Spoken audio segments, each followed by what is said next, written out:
মীরানির ঘরে, জোর করে নিজের ঘরে নিয়ে যান। শুরু হয় আর এক খেলা। আর মীরানি, বস আমার কাছে।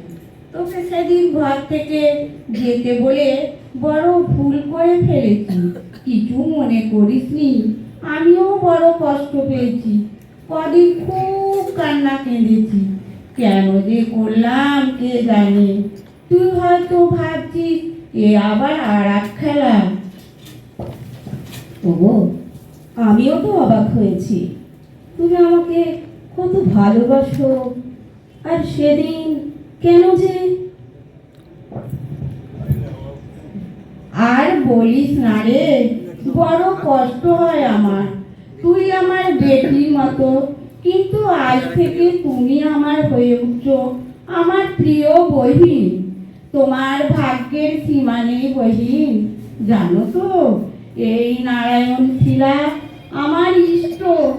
আমার প্রাণ দিয়ে একে আমি ভালো আছি, আমার সেবা যত্ন করি। বড় জাগ্রত ঠাকুরিনী, কিন্তু এবার আমার ঠাকুর তোমার প্রেমে মজেছেন। বেশ, ঠাকুরের ইচ্ছাটি আজ আমি পূরণ করব, যদিও এর ফলে আমার বুক ভেঙে যাবে। আমার প্রাণ প্রভুকে তোমার হাত দিয়ে আমি চলে যাব। কোথায় যাবে তুমি? তুমি কোথাও যাবে না, এখানেই থাকবে। তা হয় না বহিন, আমি নির্দেশ পেয়েছি আজ থেকে এই নারায়ণ শিলা তোমার কাছেই থাকবে। যাও, এটিকে নিয়ে তুমি ঘরে যাও। কোনোদিন যদি দেখা হয়। তুমি যেমন বললে তেমন ভাবে একে ভালোবাসবো। দেখবে কোনো অযত্ন হবে না। রাত হলো, তুমি তাড়াতাড়ি শুয়ে পড়ো, আমি আবার কাল আসবো। পরদিন প্রভাতে সবাই দেখল ব্রজমাই যেমনি অযাচিতভাবে এসেছিলেন, তেমনি আকস্মিকভাবেই চলে গেছেন। এই পবিত্র দামোদর বিগ্রহকে মীরানি গ্রহণ করল তার আরাধ্য ইষ্টদেব এবং স্বামী রূপে। ব্রজমাইয়ের কক্ষে গিয়ে সে দেখেছিল কেমন ভাবে পূজাবিধি পালন করতে হয়। এখন তাই সে অনুসরণ করে চলল নিষ্ঠা ভরে। এদিকে ক্রমে কৈশোরে পদার্পণ করে মীরানি। বাড়ির লোকেরা খোঁজাখুঁজি শুরু করে সুপাত্রে, কিন্তু মীরানি জানিয়ে দেয় মানুষ বরকে সে কখনো বিয়ে করবে না। এমন বরকে সে বিয়ে করবে যে কখনো মরে না। সকলে অবাক। একদিন মীরানির মা গিরিবালা ডেকে পাঠান চণ্ডী মামাকে। দিদি, কিসের জন্য তলব আমার? কিছু ঘটেছে বুঝি? ঘটেছে, তবে অঘটন নয়। যা বিধি ঘটাবে তাই তো হবে, তাই তো শুভ, তাই নয়?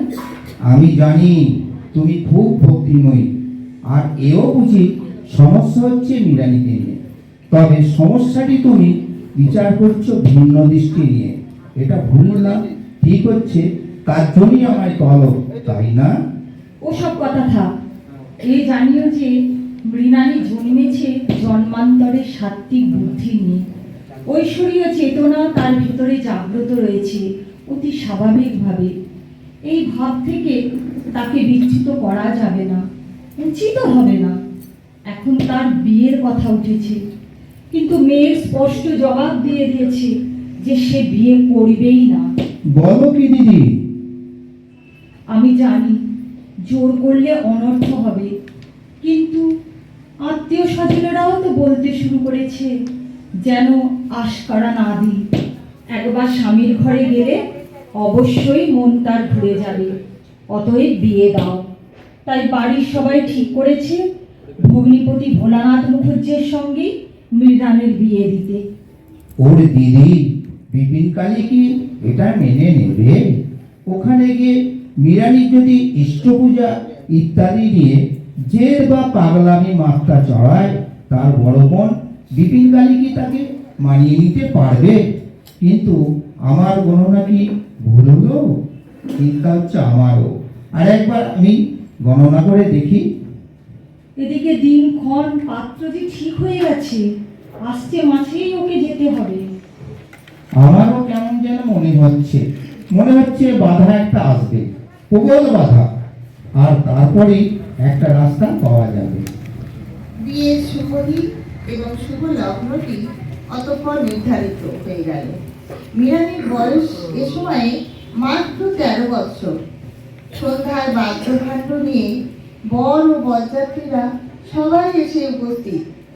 চারিদিকে হই চই কর্মব্যস্ততা। এই সময়ে হঠাৎ শোনা গেল মীরানি বীরস্বরে জানিয়ে দিয়েছে এ বিয়ে সে কোনো মতেই করবে না। শুধু তাই নয়, দামোদর শিলা আর শ্রী গৌরাঙ্গের পট একটি পুঁটুলিতে জড়িয়ে নিয়ে ঘরের দরজা বন্ধ করে দিয়েছে। আত্মীয় স্বজনদের স্বার্থ সাধনা আর ভীতি প্রদর্শনও তাকে টলানো গেল না। এদিকে বিয়ের লগ্ন ছেড়ে যাবার উপক্রম। সবাই মীরানির মাকে চেপে ধরলেন। যা হোক করে মেয়েকে শান্ত করো, না হলে লজ্জার যে শেষ থাকবে না। আমি বেশ বুঝতে পারছিলাম এই রকমই কিছু একটা ঘটবে। বেশি যে জোর করব, শেষটায় যদি মেয়েটা পাগল হয়ে যায়। কেন ওকে এমন করে খেপিয়ে দেওয়া? নাই বা হলো এই বিয়ে। পুলিনের ঘরে কত মেয়ে তো অবিবাহিতা থাকে। যাই দেখি গে। মান্তুমা, তোর কোনো ভয় নেই, আমি মা বলছি। আমার কথা শোন মা, আমি বলছি এ বিয়ে তোকে করতে হবে না। তুই দৌড় খোল মা। তোমরা সবাই মিথ্যে কথা বলছো। আমি তিন সত্যি করে বলছি, এ বিয়ে হবে না। এবার আমায় বিশ্বাস কর, আমায় যেতে দে মা তোর কাছে। এখন ধারে কাছে কেউ নেই মা, দরজা খোল। কোনো মানুষ পরকে আমি বিয়ে করতে পারবো না মা। তোমরা যদি জোর করো, বিষ খেয়ে মরবো আমি। অমন কথা বলে না মা। তোর এই ব্যাকুলতা অন্য কেউ বুঝবে না, আমি বুঝি। তোর বৈরাগ্যের ফুল যদি সত্যিই ফুটে থাকে, আমি তোকে বিয়ে করতে বাধ্য করব না। বিয়ের লগ্ন এসে গেছে। বেশ, এই শুভ লগ্নে মা হয়ে আজ আমি তোকে সমর্পণ করলাম শ্রী ভগবানের পাদপদ্মে। আজ থেকে তিনিই গ্রহণ করুন তোর সব ভার। এখন কি হবে মা? আমার কথা মন দিয়ে শোন। বাড়ির সবাই এবার এসে তোকে ধরে নিয়ে যাবে, তোকে মারধর পর্যন্ত করবে। শিগগিরই তুই পালিয়ে যা। পাড়ার ঠান্ডির বাড়িতে গিয়ে লুকিয়ে থাক কদিন। সবাই রাগ পড়লে ফিরে আসবি, ততক্ষণে আমি সামলে নেব। কিন্তু যাবো কিভাবে? ঘর থেকে বেরোলেই তো ধরা পড়বো, আর তখন? সে বন্দোবস্ত আমি করছি। এই চাবিটা দিয়ে পিছনকার এক তালাবদ্ধ দরজা খুলে দিচ্ছি। তুই শিগগিরই বেরিয়ে যা, ওদের আসার আওয়াজ পাচ্ছি। কোথায় গেল? কোথায় গেল? কোথায় গেল না মানে? অনেক বুঝিয়েছি ওকে, কিন্তু কোনো কথায় কান না দিয়ে পেছনের দরজা ভেঙে কোথায় ছুটে পালিয়েছে। অমন জেদি মেয়েকে ধরে রাখা আমার সাধ্যে কোনোয়নি। দুদিন পরে আশ্রয়যাত্রী ঠান্ডির কথায় মীরানির খোঁজ পাওয়া গেল। অনেক আশ্বাসের পর বাড়িও ফিরল। আর এর পর থেকেই মীরানির জীবনের মোড় ফিরে গেল চিরতরে। গৃহের একটি নিভৃত কক্ষে সে অবস্থান করতে লাগলো তার বিগ্রহ নিয়ে। একদিন, মা, একবার চণ্ডী মামাকে খবর দেবে, কথা আছে। ঠিক আছে, খবর দেব মা, কিন্তু অযথা যেন কারো দুঃখের কারণ হোস না মা। ঘরে থেকে কি ভগবান লাভ হয় না? এখানে থেকে তোর ইচ্ছে মতো ঠাকুরের সেবা পুজো কর, মাঝে মাঝে তীর্থ দর্শন সাধু দর্শন করে আয়। তাই তো ভালো। অনর্থক পাগলামি করে আমাদের দুঃখ বাড়াস নে। মা গো, চণ্ডী মামার কাছ থেকে বারবার দেবভূমি হিমালয়ের মাহাত্ম্য শুনে মনে হয় ওই চির পবিত্র চির জাগ্রত মহাশৈলের গুহায় বসে কঠোর তপস্যা না করলে ঈশ্বর দর্শন কখনো সম্ভব নয়। তীর্থে তীর্থে হিমালয়ের কন্দরে খুঁজে বেড়াই সেই পরম ধন, যার জন্য যুগ যুগ ধরে বিবাহী হয়েছে কত ঋষি যোগী আর সাধু সন্ন্যাসীর দল। তার চেয়ে বরং তোর খুড়ো মশাই এবং বর্দা কালনায় যাচ্ছে। ওখানে নাকি এক বৈষ্ণব সাধক থাকে, নাম ভগবান দাস বাবাজি। খুব উচ্চকোটির সাধক, আর কৃষ্ণ কথা, কৃষ্ণ অনুরাগ যে কেমন বুঝতে পারবি। কবে যাব মা? তুমি ওদের বলে দাও আমায় নিয়ে যেতে। আমি কৃষ্ণ কথা যে শুনতে চাই। এক্ষুনি তোর খুড়ো মশাই আর বর্দাকে বলছি, তোর সামনেই কথা হবে। এ তো খুব ভালো কথা। ঠিক আছে, আমাদের সঙ্গে তোকেও নিয়ে যাও। নির্দিষ্ট দিনে সবাই হাজির হয় কালনায় ভগবান দাস বাবাজির কুঠিরায়।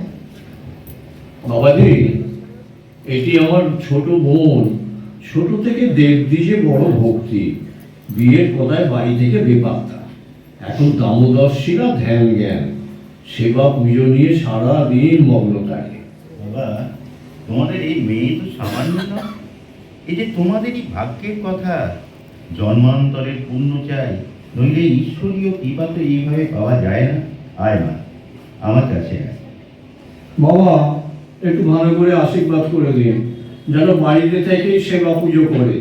কদিন ধরে আবার বলছে হিমালয়ে গিয়ে তপস্যা না করলে ভগবানকে পাওয়া যায় না। ওরা যা বলছে বলুক, তুই আমার কাছে আয়। উত্তম পথ ধরেছ মা। গুরুদত্ত নাম আর ঈশ্বরের কৃপা সম্বল করে এবার এগোতে থাকো তোমার লক্ষ্যের দিকে। তোমায় প্রাণ ভরে আশীর্বাদ করি, তোমার মনোবাঞ্ছা যেন পূর্ণ হয়। তোমরা একবার নবদ্বীপ ধামেও যাও, সেখানে চৈতন্যদাস বাবাজিকে একবার দেখিয়ে আনো। তাহলে বাবা, আজ আসি। আমরা ফেরার পথে নবদ্বীপ ধামে যাব। কি যে ভালো লাগলো দাদা, কি বলবো। উনি যখন আমার মাথায় হাত রাখলেন তখন কেমন যেন অনুভব হলো। বল, কত সুন্দর লোকের দেখা করিয়ে দিলাম। যা, নবদ্বীপে এসে পড়েছি। চল, চৈতন্য দাস বাবাজিকে দেখে আসি। দেখবি বাবাজি গৌর প্রেমে ও গৌর ধ্যানে সদাই বিভোর। নবদ্বীপ ধামে তীর্থ করতে যারাই আসেন, এই প্রেম সিদ্ধ মহাপুরুষকে তারা দর্শন করে যান। তোমরা কোথা থেকে আসছো বাবারা? আগে কলকাতা থেকে। আমার এই ছোট্ট বোনটি। থাক থাক, বলতে হবে না, চোখ মুখ দেখেই বুঝতে পেরেছি মানিককে। তা মা, ভগবানকে দেখতে বড় ইচ্ছা করে না? হ্যাঁ বাবা, বড্ড ইচ্ছে করে। হবেই তো, হবেই তো। জয় গৌর, জয় গৌর। বাহ, এ কি সত্য! এই এতটুকু মেয়ে এমনি একনিষ্ঠা ভক্তিপ্রেম দিয়ে প্রভু দামোদরকে আকর্ষণ করে আনলো, এমনটি তো কখনো শোনা যায় না। জয় গৌর, জয় গৌর। ওরে, তোকে দেখে যে একটা সাজ জেগেছে মনে। কি স্বাদ বাবা, দেখি না স্বাদ মেটাতে পারে কিনা। মা, আমার বড় সাজ ছিল একখানা ভালো বেনারসি রেশমি শাড়ি পরে আমার গোড়াচাঁদের সেবা ভজনে করব, কিন্তু কেউ আজ পর্যন্ত সঙ্গ করতে পারেনি আমার পছন্দ মতো শাড়ি। তুই মা আমায় এটা জোগাড় করে দিতে পারবি? খুব পারবো বাবা, খুব পারবো। এ তো সামান্য কাজ। আর গৌর তো আমার প্রভু, তার পুজোর শাড়ি জোগাড় হবে না তাই কি কখনো হয়? দাদা, তুমি এখনই যাও, এই শাড়ি কিনে আনতেই হবে। আমার যে কি আনন্দ হচ্ছে, নাচতে ইচ্ছা হচ্ছে।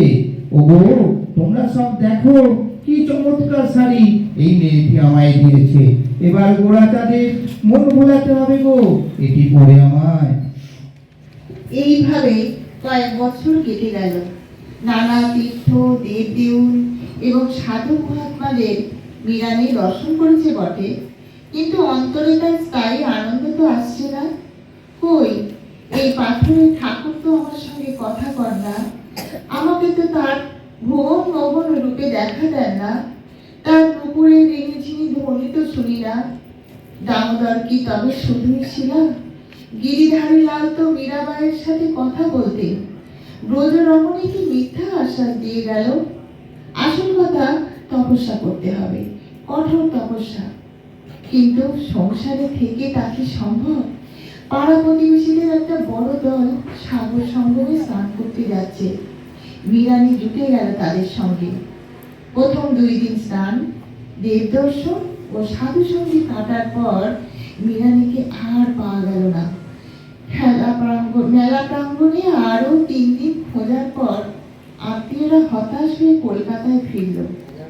খবর শুনে জননী গিরিবালা হতবাক। এরপর যাক বাবা, এবার নিশ্চিন্ত হলাম। কয়েকদিন কেটে গেছে,